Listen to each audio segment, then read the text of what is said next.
Let's take a look at our next three shape-defying tools. One's called Twirl. And you know what? You just got to admire somebody who's got the nerve to call a tool Pucker and then turn around and call the next one Bloat.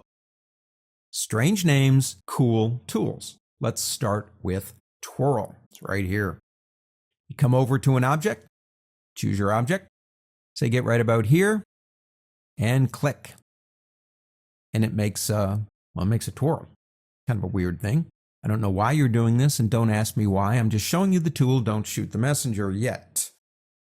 All right, so you say, well, Andy, I think I've kind of played with these tools before, but I have a couple of problems with them. Number one, how do you change the brush size? Because I've tried a few things and I can't seem to get it. And number two, these tools work so fast. It's like going warp 6 in the Starship Enterprise. I'm a geek. I like my science fiction. Well, first off, let's stop and get rid of this stuff. Double click on the tool. This is why I just love this program. Because in most cases, when you double click on a tool, you're going to get options. Now you can see we have width in height in pixels, we have an angle for the brush, and we have an intensity. And that's what's getting you. The intensity in many cases is way too high. If you put that at 100, whoa, you click and the whole thing is like you just hit it with a nuke. I don't need that much speed most of the time. So we're going to slow this thing down. Let's go to 10%. Now you have a pressure pen option if you're using a tablet. Your other options are for rate, detail, and simplify. We'll leave everything else alone. We just changed this, made it 10%. But watch the difference when we use it. Get to that same spot. It's slower.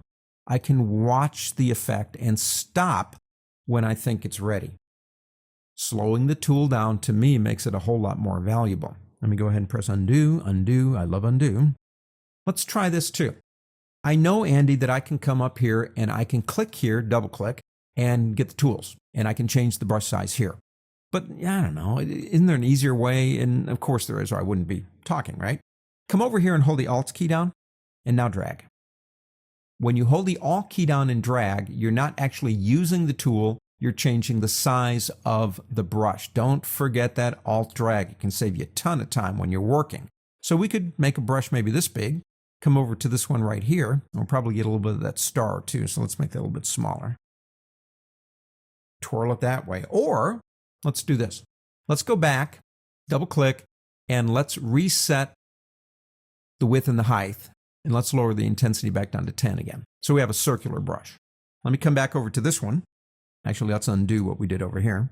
Then I'll come here, hold the Alt key down and the Shift key to make a bigger brush that encompasses the star. Get right about here and click. All right. It's either a hurricane or a really strange ninja throwing star. I'm not sure which. Undo, undo. That's the Twirl tool. Don't use it every day. It'd be crazy if I did, but I know what it does. So if I need what it can do for me, I know where to go. So you practice with these tools, maybe with no clear idea of what the heck you're doing, because now you know how the tool works. You might need it someday. Pucker? Well, that's this one right here. Now leave the brush alone in terms of its size and come over here and click, and it begins to shrink it. Pucker it, if you will. If you keep going with that, it'll keep going for you. And I don't know, it looks like maybe a bird's foot. We could do the same thing over here and create a different type of star just by using one click. I'm going to undo that stuff. Just like the other tools, if you double click, you can change the intensity, the width and height of the brush, the angle, details like simplicity, etc. All it's here. Okay, if you want to change it, you can, and you can reset anytime you want. Oh, incidentally, when I change the intensity of one tool, you'll notice they all changed to 10%. Click OK. The next one is Bloat. Nice name. And it does exactly what you might think it's going to do. Again, if I come over to this one and click, it begins bloating the shape. And come over to this and click on it and begin bloating it, making it into a strange 5-sided object. Let me undo and undo. Let's use a smaller brush.